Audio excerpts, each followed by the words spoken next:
और अयोध्या के विधायक के लिए भी ये पल ऐतिहासिक है। वो तमाम अपडेट ले रहे हैं, काम कर रही एजेंसियों से समन्वय स्थापित कर रहे हैं। ई कार्ड के एक सफर के जरिए विधायक बता रहे हैं कैसे बदल रही है अयोध्या। इस वक्त हमारे साथ अयोध्या के विधायक वेद प्रकाश गुप्ता हैं और हम अयोध्या की सड़कों पर हैं। कितनी बदली है अयोध्या, हम सीधे उनसे पूछते हैं। सर स्वागत है। कितनी बदली है अयोध्या? कितनी क्या बदली है, पूरी अयोध्या बदल गई है। अयोध्या जो कभी जिसका लोग पूछते थे कि अयोध्या कहाँ है, ऐसा भी मेरे पास है। 40-50 साल पहले के जब मैं बताता था मैं अयोध्या से आया हूँ तो लोग कहते थे कहाँ है अयोध्या, लखनऊ के पास है अयोध्या क्या। लेकिन आज पूरे देश और दुनिया में अयोध्या का नाम है। ये कहीं ना कहीं एक बहुत बड़ा चेंज है, परिवर्तन है। और माननीय यशस्वी प्रधानमंत्री नरेंद्र भाई मोदी जी का जो संकल्प था माननीय मुख्यमंत्री योगी आदित्यनाथ जी, उसको सिद्धि तक पहुंचाने का काम है। सर मुझे इस तरह के चित्र दिख रहे हैं, बाएं तरफ बहुत सारे लोग सेल्फी ले रहे हैं। पूरे अयोध्या में क्या राममय बनाने की एक पूरी कोशिश दिखती है। देखिए आप देख रहे हैं हर तरफ भीति चित्रों में चित्रण हो रहा है उन प्रसंगों का जो रामायण कालीन प्रसंग है भगवान राम के, कि उनके जो आदर्श थे, जो उनका पूरे जीवन में उन्होंने समाज को संदेश दिया, उनको इस चित्रण के माध्यम से नई पीढ़ी को, आने वाले तीर्थयात्री को बताने का, दिखाने का कार्य। ये हमें दिख रहा है, ये चारों तरफ सूर्य स्तंभ दिख रहे हैं।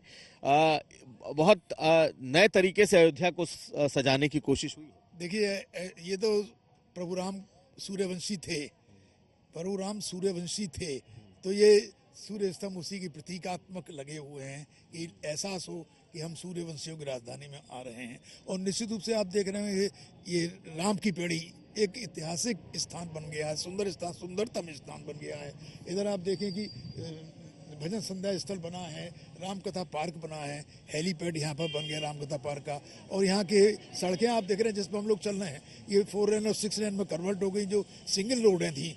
और राम पथ, धर्म पथ, भक्ति पथ, ऐसे तमाम रोडों को सौंदर्यीकरण भी हो रहा है, चौड़ीकरण भी हो रहा है। क्योंकि आने वाले समय में अयोध्या में लाखों तीर्थयात्री आएंगे और पर्यटक भी आएंगे, क्योंकि पर्यटन नगरी के रूप में भी अयोध्या का विकास हुआ है। यहाँ का एयरपोर्ट, यहाँ का रेलवे स्टेशन, वो सब सुंदर बने हैं, ऐतिहासिक बने हैं। और उस सबको कैसे हम लोग व्यवस्था बना पाएंगे, आज उसकी दृष्टि से हमें ये दिख रहा है यहाँ का बड़ा मुख्य चौक बन के तैयार हो गया है। ये जो लता पार्क है, लता मंगेशकर चौक, ये तो यहाँ का एक कहना चाहिए हर्ट हो गया है। जहाँ जो भी तीर्थयात्री आ रहा है, पर्यटक आ रहा है, वो यहाँ सेल्फी लेना चाहता है। माननीय प्रधानमंत्री जी ने भी यहाँ सेल्फी ली है, माननीय मुख्यमंत्री जी ने भी यहाँ सेल्फी ली है। तो ये बहुत ही सुंदरतम स्थान बना है नए घाट पर, सरजू किनारे। ये लता मंगेशकर जी ने जो प्रभु राम के गीतों को, भजनों को गाया था, उनकी याद में इसको माननीय मुख्यमंत्री जी ने, माननीय प्रधानमंत्री की प्रेरणा से इसको यहाँ पर बनाने का काम हुआ है। तो अब यहाँ के व्यापारियों में तो कोई रोष नहीं है, वो सब खुश हैं। तो व्यापारी तो इतना सबसे ज्यादा नाराज थे अखिलेश जी के यहाँ, बकायदा पूरे के पूरे लोग कई बार गए।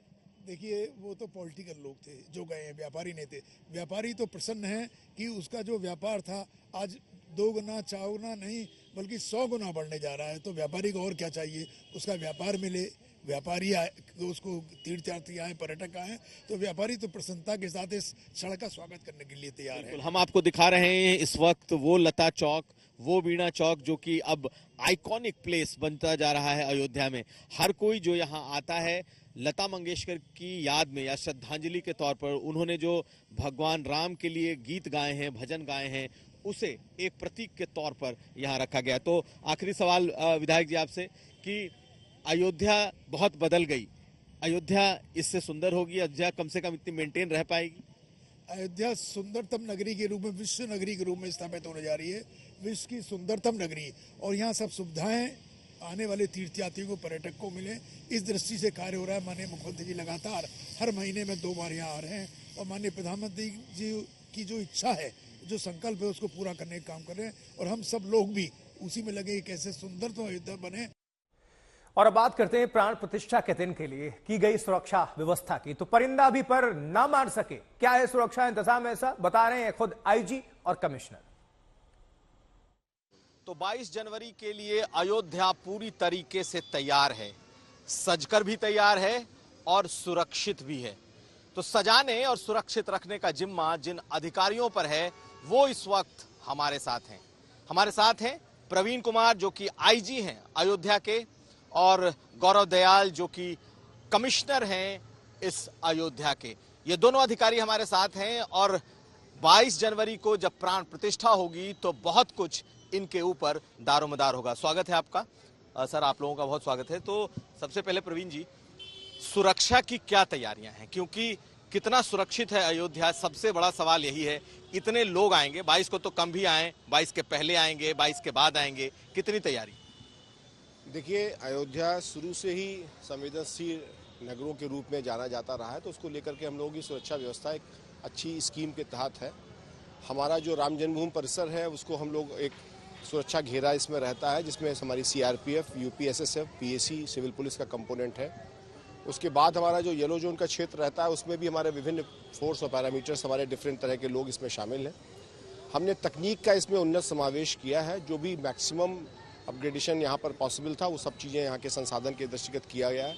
और हम लोग इस बात को सुनिश्चित करा रहे हैं कि हम ह्यूमन इंटेलिजेंस टेक्निक के माध्यम से और अपनी सुरक्षा व्यवस्था के माध्यम से सभी चीज़ें सुरक्षित रखें। साथ साथ बगल में बहने वाली सरयू जी पर रेवराइन सिक्योरिटी की व्यवस्था है, वो भी हम लोगों ने यहाँ की पेट्रोलिंग के माध्यम से, यहाँ पे जियो फेंसिंग के माध्यम से वो भी हमने की है।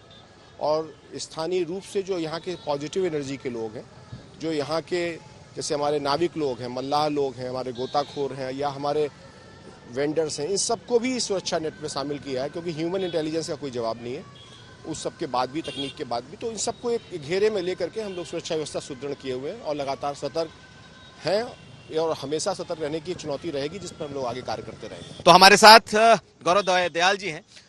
गौरव जी, ये क्या क्या बदल गया है अयोध्या इतने दिनों में, और 22 तारीख तक क्या क्या और बदल रहा है? देखिए, आप लोग देख ही रहे हैं, सबसे बड़ा परिवर्तन वो है इंफ्रास्ट्रक्चर में है। बहुत ही मैसिव अपहीवल किया गया है यहाँ पे, और जो इंफ्रास्ट्रक्चर है पूरी तरह से ओवरहॉल किया गया है।